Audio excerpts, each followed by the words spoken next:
on this edition of Independent Sources, Rockaway Recovery. Where is the effort 5 years after a massive superstorm devastated the area?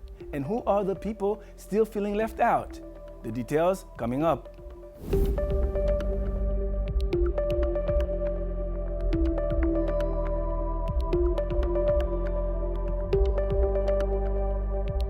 Independent Sources, your window to the city's ethnic and immigrant communities. Here's your host, Garry Pierre-Pierre. Some Rockaway residents are still struggling to rebuild their lives years after Hurricane Sandy battered the peninsula. The stretch of land located in Queens near JFK Airport is home to over 110,000 residents and forms part of an elaborate ecosystem that protects Jamaica Bay. The superstorm did millions in damage to property and put many on notice that the delicate system of wood groins and beach sand were not enough to protect the environment or the residents. The city has employed the Army Corps of Engineers to address the beach erosion issue and the Build It Back program to help homeowners raise and rebuild their houses. But both of these programs have their issues. That's where we'll begin tonight, talking about protecting the beachfront in Rockaway Park. Well, you know, like the coastal erosion is something that's happened, frequently on the Rockaway Peninsula, but recently, the past, 5, 10 years, it's happening at a much greater pace, and it's definitely, in my opinion, linked to sea level rise or the waters being, warmer. We have more frequent storms. The storms over the winter are much stronger. Waves are higher than they've ever been. I mean, things are definitely changing, and erosion is definitely a direct correlation, and it's a direct result, and we see it.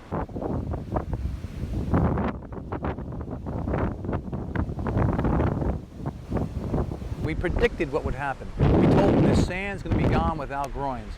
They did not listen to us. We told them. It's actually in this the special initiative on recovery and resiliency and study that was done by Mayor Bloomberg and carried on and put into effect by the de Blasio administration, and they did not listen to us. They put beach grass in instead. We're at 89th Street right now, 90th Street, and there's no groins.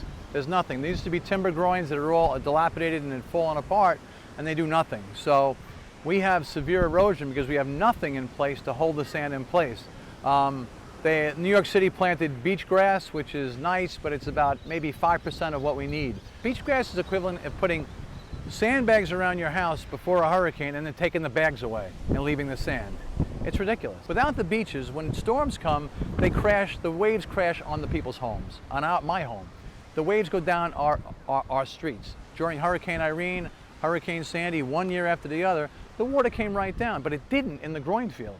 Where there are groins, the water did not go flowing over the boardwalk, but where there are no groins, so the proof is in the pudding. It's obvious on the Rockaway Peninsula, groins work. Groins with fortified dunes and reinforced dunes with the sand, retention wall, it'll all work really well. We need to do some real hard structures on these beaches to really get ready for what's coming. Let's get ready. Let's get ready today, not in 10 years or 20 years. Let's start now.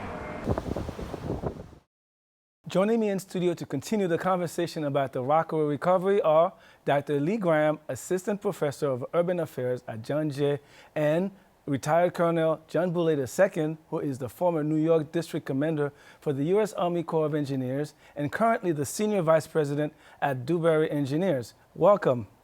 Thank you. So, John, let's start with you. There's a guest here in the segment. Does he have a valid point that what's needed is not being done? Well, he does have a valid point about groins and these structures that jut out perpendicular to the beach. The Corps uses them, many other local municipalities use them, and they keep the sand on the beach instead of being eroded away. And in the Rockaways, they don't have those in great detail, and if they did, certainly the sand would remain in place. However, for the real large storms, he suggests you need to protect yourself, you need much greater effort, and I would agree with him if in fact that's your intent. Okay. So, Dr. Graham, like anywhere else in the world, there is an economic divide in the Rockaways, east and the west. Is one particular area receiving more help than the other? It's an interesting question. I mean, I think that the West End, folks like John Quarry, who's in the video, have been really focused on some of these hard measures and have done a lot of research on some of the science behind the way that you can provide coastal protection for the Rockaways. So I think that there's a little bit more of a discussion among some of the West End residents who are on the community board and folks like the Army Corps and some of the city and federal agencies around what they think might be best practices. I think also because of where folks come to the beach in the summer, there's an emphasis, it feels like there's an emphasis on the west end of Rockaway Beach, in part because folks are drawn to the concessions at 86th and 96th. But I think that there's been a shift since Sandy in particular, with a lot more attention being paid to communities like Far Rockaway, like Edgemere, to think about what are the particular needs to create more resilient communities there, as well as some of the more, not basic, but let's even get economic revitalization happening in some of these parts, and then build that into some of these larger resilience conversations. Okay. So John, I know you left a couple of weeks before hurricane hit. How do you think, where are we so far? It's been 5 years. And obviously we made some progress, but have we made enough progress? The city has rebuilt the boardwalk, and in the process of rebuilding the boardwalk, working with the Corps, they have sort of created an integrated resilience measure where the boardwalk and the sand works together. In a way it didn't prior to the storm, so that's an improvement. But the reality is, Gary, we've got to do, to get real resilience and real risk reduction, you've got to do a lot more. And as Lee mentioned, you really have to look at the whole land form itself, the whole peninsula, east, west. You got to look at what's happening around Jamaica Bay too, and on the northern rim, and that's what the Corps did in their study. And they published a recommendation for the next version, the next level of protection. Can you tell us a few of the highlights of those recommendations? Sure. One of them is well, lots of flood walls and lots of berms, both on the ocean side and on the bay side in Jamaica Bay, and a surge barrier that would go and close Jamaica Bay in the worst storms, because what happens is that surge wave goes into the bay and pushes outward towards Kennedy Airport and all the communities on the northern rim like Canarsie and Howard Beach, Broad Channel, and then on the bay side of those peninsula communities like Edgemere and Breezy Point and others, and that surge barrier would be designed to prevent that. But there's a lot of controversy with things putting a surge barrier, because there's going to be environmental impacts. And you have to do studies on that and the impact of it. Right. Well, what would happen is there has to be federal legislation to authorize this project to be built, and then of course we have to appropriate funds. The Congress would have to appropriate funds, and this is a project that's going to cost billions of dollars, so it's no easy measure to get further along. So Dr. Graham, John just mentioned that it's going to cost billions of dollars. Are the Rockaways that important to the city that we should invest that much money along a relatively small strip of land? Right. Well, so I don't want to go on TV and say how important the Rockaways should be or should not be to the city. But, you know, this is a question that comes up a lot after disasters. It came up after Hurricane Katrina. You know, is this a place that we want to rebuild in? Is this best practices? Is this smart to do? And I think, you know, one of the things to think about the Rockaways is that it is a community of people who live there, many multi-generational families who have been there for a long time. It's a recreational asset for the city and the region. But on the other hand, it's also embedded in this natural ecosystem. Jamaica Bay is this incredible resource for the city and an asset and a really important part of the natural environment in terms of the city's sort of overall environmental health. So I think it's really important to think not just about the people who live there, but about that broader region as a natural environment, as a built environment, and then as this sort of social environment that we know it. Why are the Rockaways important? A serious question. I mean, tell our viewers why this is an important to New York's ecosystem. Certainly, Jamaica Bay is a resource that the federal government and the city are really invested. We have a partnership around trying to manage it and preserve it and revitalize it and make better use of it. So that's an important asset for the city in terms of where we could have wildlife, in terms of where people could have outdoor activities, a place where through the natural environment it could sort of repair some of the pollution or negative impacts around it. The airport is there. Our big airport, is right at the edge of it. So if we want to all keep getting in and out of JFK, we want to preserve that area.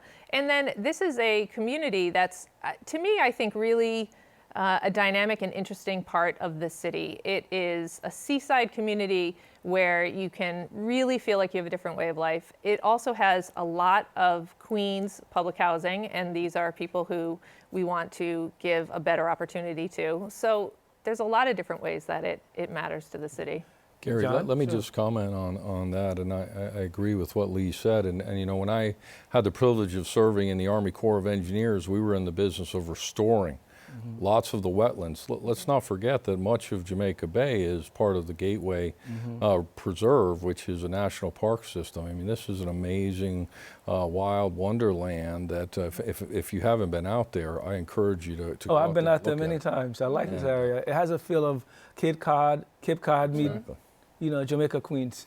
Right. Yeah, there it's you go. amazing, that mix. And there's not that many urban national parks in the United States. And so this is a really just tremendous one, to have at people's fingertips. And so I think that thinking about that, as something that we all want to make more use of. And I don't know if we'll get to it on the show, but talking about transportation so that not only residents, but all New Yorkers had better access to this part of the city, I think is important to think about. So John, one point I want to raise is that once the project is done, is completed, would it be able to withstand? Would the Rockaways be able to withstand another similar storm or one stronger?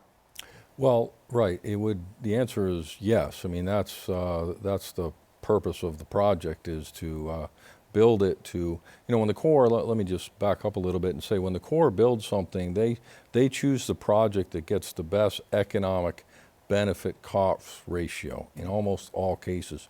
So though it goes to your question about worth. So they're going to find a project that will withstand severe storms, but at the same time will pay off in that it will provide more benefits than it will cost over the course of it. So we're going to spend billions of federal dollars if this thing moves forward, and we're going to do that because there's more than that, more than the billions to protect and preserve out there. That's why it'll get built if it does get built. We're due for a break right now. Colonel Boulay, thanks for coming in today. Thank you, Gary. Appreciate it. Professor Graham will stay on with us to talk more about Rockaway Recovery.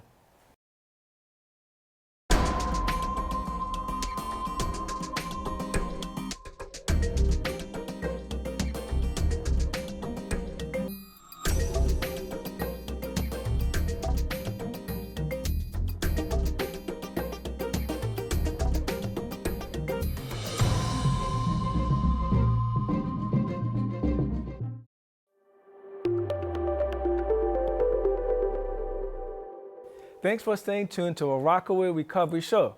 Andrea Colon has joined our conversation. She's a community organizer with the Rockaway Youth Task Force. Welcome. Before we continue, let's take a look at this piece produced by Bruno Giuliani.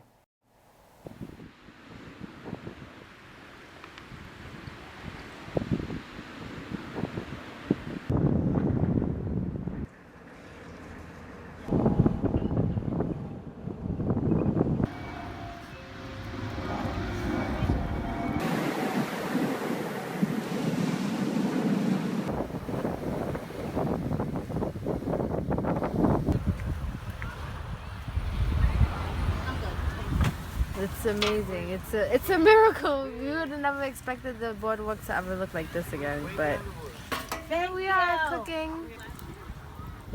This has been my lifelong dream, to cook on the beach ever since I got up to the Rockaways. And today, my dream came true. I'm cooking on the beach.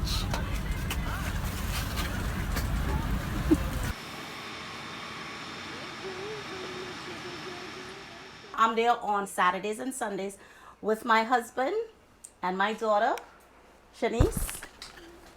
Hey. It's a family business. We actually just started this. At this point in our life, we just have to continue to focus on our business and not think about what a potential storm again, because I love our home.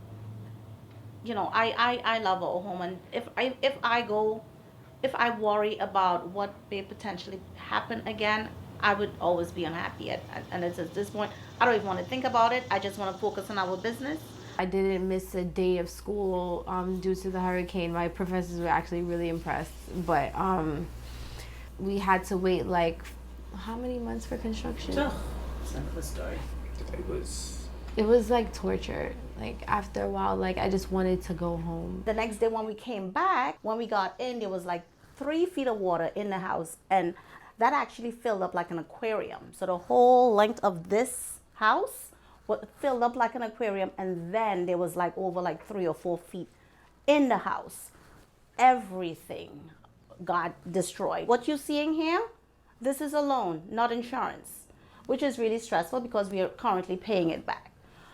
After we did all of that construction, here comes Build It Back. Oh, all of this you did? No, we have to lift your house up to 8 feet now. So then, after all we did all of this, Build It Back had to come in and we had to move out again. We actually just moved back a couple months ago. Water was up here in this shed. Wow. It's a little bit messy. Before, the house sat on 3 feet above, but now it's like 8 total. Okay. So basically you're 8 feet above Sea water. level, yes. About sea level. Yes. You know how much this cost to lift this house? Over $600,000. More than the cost of the house. Somebody explain that to me. Tishman made a lot of money doing this. Let me tell you what cost $600,000. This siding, I did not even get new gates, new locks, just lifting and siding. A lot of people left because most of them probably did not have flood insurance, and FEMA actually didn't help everyone. FEMA actually helped. The people who didn't Who did not have insurance. they didn't get around to everyone though. So people who didn't have the opportunity, they had no choice but to move out. The poor status of Edgemere, they didn't have any other alternative but to seek some sort of government refuge to live somewhere else.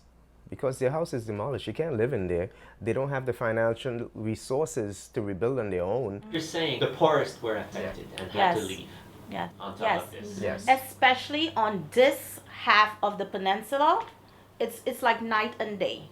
From 60th go back, here, this side, it seems as though we are the forgotten. Edgemere we are the forgotten ones. That's what it seems like. Why? Well, our area is being developed as it is right now, but in the past, this area was considered like, you know, a high crime area where there's been... It's primarily minorities live on this end. Yeah.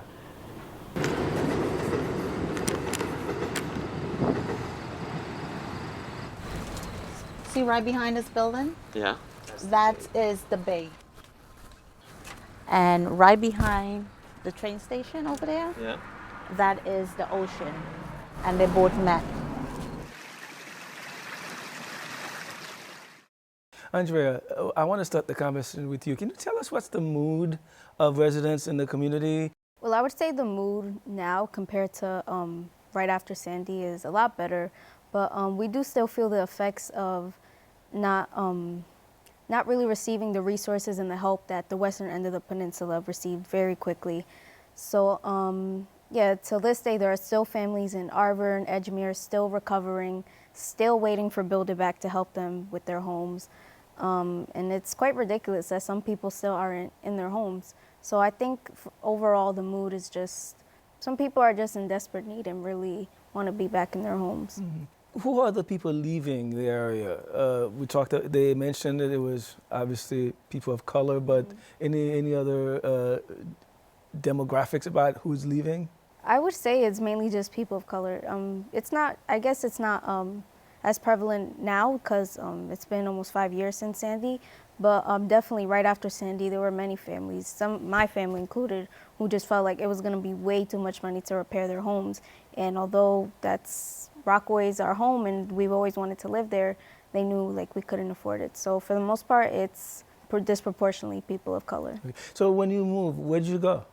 No, I personally didn't move. Oh, you didn't move? But some of my other family members just, some of them moved out to like Inwood, like Long Island. Yeah, mainly just. Just with friends and families? Yeah. Now, Dr. Graham, I want to talk to you about FEMA because it seems like people are not clear what FEMA can or can't do. Can you tell us exactly in a situation like this, what's FEMA's role? What can people expect? Because we have, Texas, Florida, the territories in the Caribbean facing or about to face what residents in the Rockaways face. So what can they expect from FEMA? Right. That's a good question. And I think that one of the things that is causing a lot of confusion here is that if you hold flood insurance, then you go through your insurance company, right? And what it seems like happened here, because I heard the same story from some West End residents that this couple was describing, which is that if you didn't have flood insurance, FEMA would write you a check, right? And so that FEMA would say, your basement was flooded, you're gonna need to repair, you're gonna need to replace your boiler, your heater, so here's a check for $31,200, that's the max we can provide. And so people felt like, well, I bought flood insurance, I was responsible, and now I have to go through my insurance company, and it's a whole runaround, yet if I hadn't bothered to purchase this, then I would have gotten a check from FEMA, right? So FEMA is there to respond in emergency circumstances. You register with them as a victim and a survivor of a disaster. They can point you in the right direction of resources to, you might get resources as a renter to move or resources as a homeowner. So they're sort of there to kind of plug that gap and then work with governments around reimbursement for bigger projects. So that's their initial role in the way that people start to interact with them. Okay. Yeah. And so why is it that a lot of residents feel dissatisfied with the kind of service they've gotten? They haven't really, do they feel that FEMA hasn't been as responsive as it should be? I think in this case, it's not so much FEMA.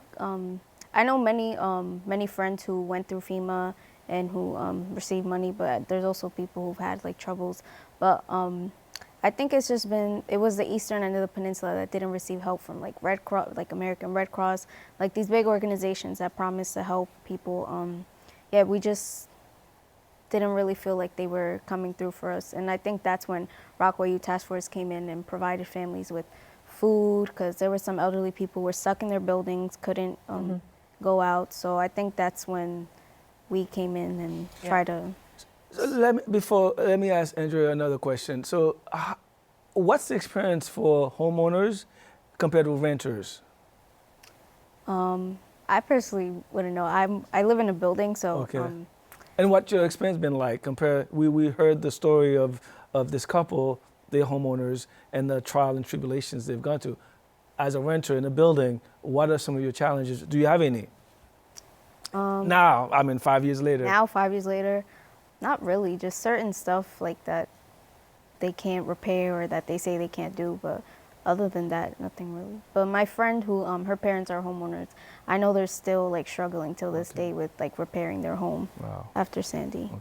Dr. Graham, I wanted to add, I think that Andrea makes a good point about, sort of when FEMA's in the process and when it really becomes about trying to, especially with this Build It Back program, work directly with the city to try to get the resources that you need to rebuild.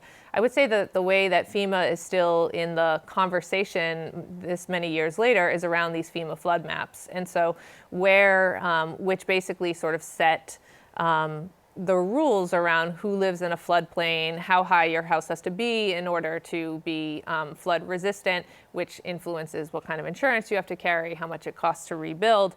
And so one of the things is that these maps are slow to be updated, and also the city is negotiating with FEMA around what the final maps are going to be. So there's sort of different versions that are in play right now. So some people, like this couple, rebuilt their house and then found out after the fact that they actually had to lift it, you know. And I think that those kinds of discoveries are still ongoing. And I think that to build on what you said about the whole eastern end of the peninsula feeling like it didn't get resources, the other thing is that we have these national voluntary organizations who come in after disasters to provide emergency services. And I can't speak to what happened there right after the storm, but you know, if they're not sure where to set up shop, then they might, you know, be invisible. And so, you know, you have organizations like Catholic Charities or the Mennonites or the Methodists come in. Red Cross, you know, but these organizations really backstop the Red Cross and oftentimes are more visible to residents than the Red Cross themselves. So it's important to have that kind of NGO faith-based response in addition to the Red Cross. So Andrea, you have the final word. What advice do you have for people who've just been through this uprooted of their lives, disruption of their lives in Texas and Florida and other parts? What do they have to expect? I think it really comes down to coming together as a community and working together, fundraising, getting external support, internal support, and just really focusing on trying to better your community, bettering your home, if the schools were damaged. I think it really comes down to being able to do it yourself, because sometimes, unfortunately, government agencies, they help to some extent, but maybe not to the extent that you might need. All right. This has been a good conversation, but that's all the time we have this week. I'd like to thank my guests, Dr. Lee Graham, Andrea Colon, and Colonel John Boulay II, who was on earlier, for being part of a special look at the ongoing recovery in the Rockaways 5 years after Superstorm Sandy. Thanks to you at home for staying tuned.